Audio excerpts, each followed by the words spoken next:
how did the foot ankle injury that you've been dealing with recently, how did that feel on Saturday, and how close to 100% are you? It was feeling pretty good on Saturday. I think I'm pretty getting closer and closer to 100%.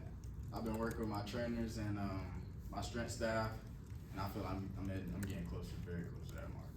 Nate, can you just walk us through what the last few weeks have looked like from a recovery standpoint, what that process of trying to get back to 100% is looked like? It's been a little long, but it's been fun just being around the trainers and being around everybody else and just being able to watch just from a different perspective off the field and sort of just giving everybody a different sort of view, like from my point of view. And it's just made me grateful, made me appreciate the small things that I was able to do even without thinking about it. Nate, how do you feel about the running back room and how they've kind of stepped up in your absence? And how does that make you feel, like knowing you don't have to have the whole workload on your shoulders? Oh, it feels great. It feels great. It's just reassuring. I mean, I already knew from the spring and the fall, just putting in work with them, just seeing everybody go through, we all going through whatever we're going through, our problems, some people going down, others stepping up. I just been knew that they were all capable and everybody had their roles, and it's coming to show. Is there a feeling as, Brady battles injuries and now a new quarterback, the running backs, to, hey, what more can you all take on? How can you help with the injury situation on the offense? Oh yeah, everybody, like with a quarterback down, we know that across the board, offense and defense, we just got to be behind our quarterback. We got to be behind everybody that's injured. Really, basically, like we got to play for each other. Like go back to the hard workouts we've been through together, like just the hard times together we've been through. We got to go back and reflect on those times and really dig deep and play for each other. What was it like emotionally as an offensive unit for Drew to have a rough game against Alabama and then come back against Oklahoma and throw 3 touchdowns, have a great performance? What was that kind of like in the offensive side of the ball? Again, it was just reassuring because we've seen him do it plenty times before in the camps, practices, just countless times before. So we knew he can do it.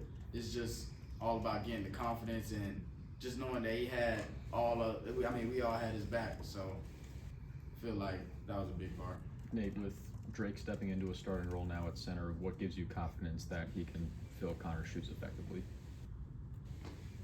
Across the board, it's just I feel like we got a lot of depth in all our positions, from young guys to the old guys. I feel like everybody in every position can step in and fulfill their role, and do just as good as the person in front of them.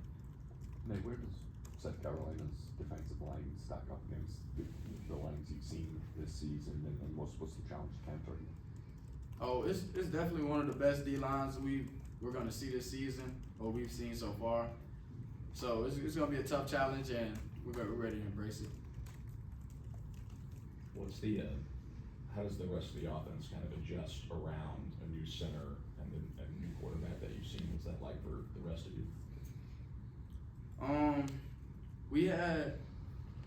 We'll have a lot of situations, and people went down in camps where we would plug in different people in different spots. So I feel like it kind of will keep rolling the same way. Like, obviously it's a big hurt, but I feel like the backups have been preparing for this moment up to this moment. So I feel like everybody's ready. Nate, what you started off this season really strong, and then you've been battling injuries, trying to get back healthy. Looking at these last 3 weeks and into the postseason, what are some of your personal goals for the remainder of the season?